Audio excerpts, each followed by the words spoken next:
Friends, 'Vaibhav Suryavanshi' అనంగానే మనకి పరుగుల వరద గుర్తొస్తుంది.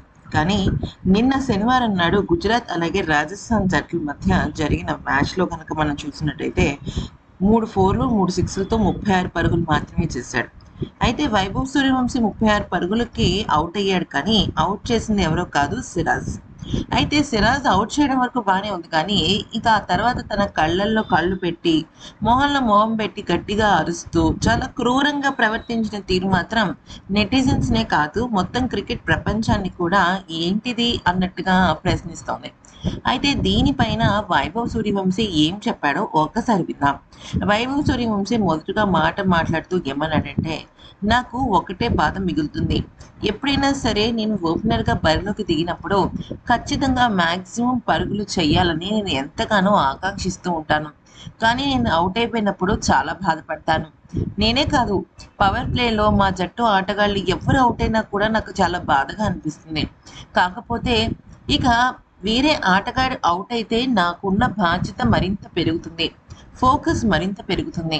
అయితే ఎప్పటి మ్యాచ్ లాగా, ఎప్పటిలాగా నా స్ట్రాటజీ లాగా నేను మెయిన్‌గా బౌలర్‌ని బట్టి కన్నా కూడా, బౌలర్ వేసే బంతిని బట్టే నేను ఎక్కువగా నా షాట్స్ ఆడుతూ ఉంటాను. అయితే ఈరోజు కూడా నాకు బౌలింగ్ చాలా ఈజీగా అనిపించింది. నేను ఖచ్చితంగా రాణించగలను. హాఫ్ సెంచరీకి పైగా నా స్కోర్ అట్‌లీస్ట్ 78, 80 పరుగులైనా చెయ్యాలని అనుకున్నాను. కానీ సిరాజ్ భయ్య ఎందుకో నా మీద చాలా కోపంగా ఉన్నాడేమో అనిపించింది. ఎందుకంటే తన బౌలింగ్ వేస్తున్న తీరు కూడా ఎక్కడో తను నా మీద కోపం పెట్టుకున్నాడేమో అనిపించింది. కానీ అప్పుడే నాకు నా కోచ్ చెప్పిన మాటలు గుర్తొచ్చాయి.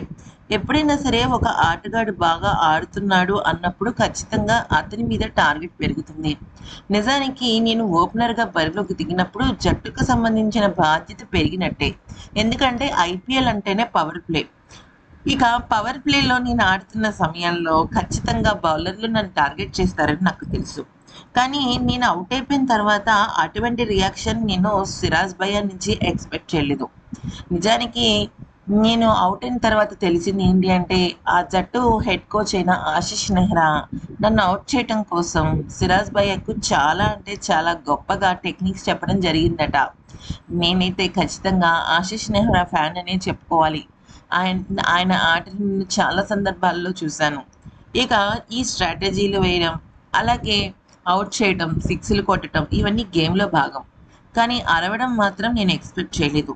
కొద్దిగా బాధగా అనిపించింది. నేనేదైనా తప్పు చేశానా అని నాకు నేనే ప్రశ్నించుకున్నాను.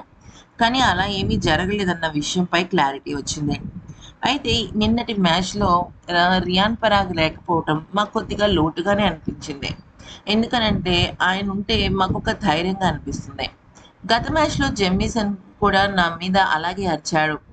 ఏదో తెలియని కోపం పెట్టుకున్నాడు. అయితే వాళ్ళ బౌలింగ్‌లో నేను పరుగులు తీస్తుంటే మేబీ వాళ్ళకి కోపం రావడం సహజం. అందుకనే నేను పెద్దగా రియాక్ట్ అవ్వలేదు. వాళ్ళ కోపం వాళ్ళకి అర్థమవుతుంది. అయితే నాకు వాళ్ళ మీద కోపం కన్నా నేను తొందరగా ఔట్ అయిపోయానన్న బాధ నాలో ఎక్కువ ఉంటుంది. అందుకనే ఆ సమయంలో నేను స్పందించలేను. ఇక నేను ఇంతకన్నా ఏమి చెప్పలేనేమో అనిపిస్తోంది. మ్యాచ్‌లో నేను ఇంకా ఎక్కువ సేపు క్రీజ్‌లో ఉండలేకపోయానన్న బాధే నన్ను మిగిలిచ్చేసింది. ఇక సిరాజ్ భయ్య గురించి నేను ఇప్పుడేం మాట్లాడదలుచుకోవటం లేదు. ఎందుకనంటే ఆ తర్వాత మేమిద్దరం చాలా సేపు మాట్లాడుకున్నాం. కానీ మ్యాచ్‌లో అలా చేయటం వల్ల నేను కొద్దిగా ఫస్ట్ షాక్ అయ్యాను.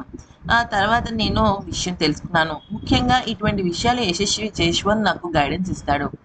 యశస్వి ఒకటే మాట చెప్తాడు. మైదానంలో నువ్వు ఎటువంటి తప్పులు చేయకూడదు.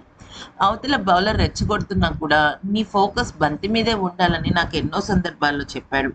కానీ సిరాజ్ భయ్య వేగం పెంచాడు. తన బంతిని వేగం పెంచడంతో నేను మిస్ అయ్యాను. అది నేను చేయలేను. నా పని కాదు అంటూ చెప్పుకొచ్చాడు.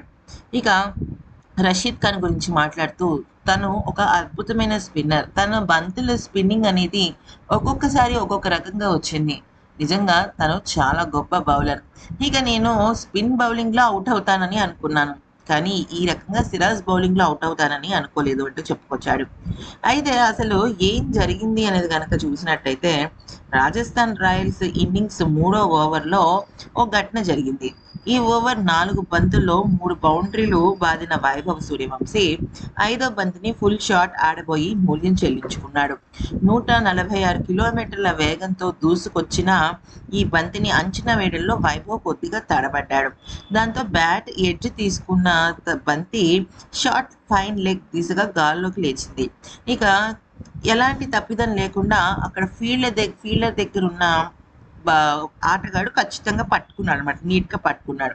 దాంతో ఇక సిరాజ్ ఆనందానికి అవధులు లేకుండా పోయాయి. 15 ఏళ్ల పిల్లాడిని అవుట్ చేసి అతిగా సెలబ్రేట్ చేసుకోవటం ఇప్పుడు క్రికెట్ వర్గాల్లో చర్చనీయాంశంగా మారింది.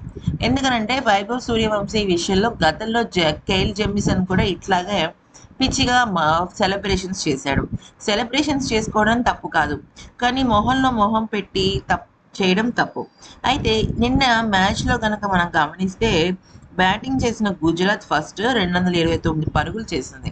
నిజానికి ఆ 229 పరుగులు అనేవి యశస్వి జైస్వాల్, వైభవ్ సూర్యవంశీ ఇద్దరు కనుక కుదురుకుంటే మాత్రం చాలా అంటే చాలా చిన్న స్కోరే. ఎందుకంటే వీళ్ళిద్దరూ ఒక 100 పరుగుల భాగస్వామ్యం చేసిన ఆ తర్వాత వచ్చే ధ్రువ్ జురెల్ ఇంకా మిగతా ఆటగాళ్ళు ఖచ్చితంగా దాన్ని 230 వరకు తీసుకువెళ్ళగలరు. కానీ వైభవ్ సూర్యవంశీ అవుట్ అవ్వడం ఆ జట్టుకు చాలా పెద్ద ఎదురు దెబ్బ. దానికి తోడు యశస్వి కూడా పెద్దగా రాణించలేకపోయాడు. దాంతో ఇంకా చేసేది లేక ఆ రకంగా ఓటమి పాలవ్వాల్సి వచ్చింది రాజస్థాన్ జట్టు 77 పరుగుల తేడాతో. అయితే ఇక్కడ ఇంకొక ముఖ్యమైన విషయం ఏంటి అంటే వైభవ్ సూర్యవంశీ అస్సలు కోపంగా రియాక్ట్ అవ్వలేదు. చాలా హుందాగా ప్రవర్తించాడు. ఈ పద్ధతి పైన చాలామంది నెటిజన్స్ ఏమన్నారంటే, సిరాజ్ నీ ఎక్స్పీరియన్స్ అంత లేదా అబ్బాయి వయసు, కానీ నువ్వేమో అరుస్తూ కేకలు వేస్తూ చాలా రచ్చ చేసావు, కానీ ఆ అబ్బాయి మాత్రం ఎంత హుందాగా ప్రవర్తించాడో చూడు అంటూ వ్యవహరించారు. నిజానికి సిరాజ్కి కూడా వైభవ్ సూర్యవంశీని అవుట్ చేయడం చాలా కష్టమైంది. అయితే కానీ తర్వాత ఆశిష్ నెహ్రా అక్కడి నుంచి అంటే డగౌట్ నుంచి ఏదో సూచనలు సలహాలు చాలా గట్టిగా ఇచ్చాడు. ఇక సిరాజ్ కూడా అవి చాలా క్షుణ్ణంగా పరిశీలించాడు. అంతే, ఆ ఓవర్లో వైభవ్ వికెట్ దక్కింది. వైభవ్ వికెట్ దక్కిన తర్వాత సెలబ్రేషన్స్ చేసుకోవటం అనేది ఖచ్చితంగా అది అనివార్యం. ఎందుకంటే వైభవ్ లాంటి సూపర్ డూపర్ ప్లేయర్ ఎవరైనా సరే అంటే తనను ఓడించాలని అనుకుంటారు. కానీ విపరీత ధోరణిలో సెలబ్రేషన్స్ చేసుకోవడం కరెక్ట్ కాదు. డీమెరిట్ అనేది కేఎల్ జెమిసన్కు వచ్చింది, మరి సిరాజ్కి వచ్చిందా లేదో తెలీదు.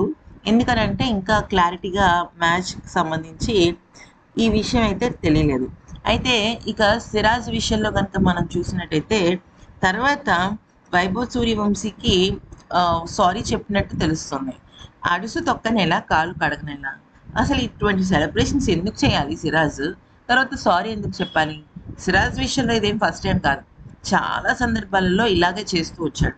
కానీ వీటినే కొంచెం తగ్గించుకుంటే మంచిది అంటున్నారు నెటిజన్స్. ఏది ఏమైనప్పటికీ రాజస్థాన్ జట్టు మాత్రం ఇప్పుడు కొద్దిగా కష్ట పరిస్థితుల్లోనే ఉంది. ఈ వీడియో నచ్చితే లైక్, షేర్ అండ్ సబ్స్క్రైబ్.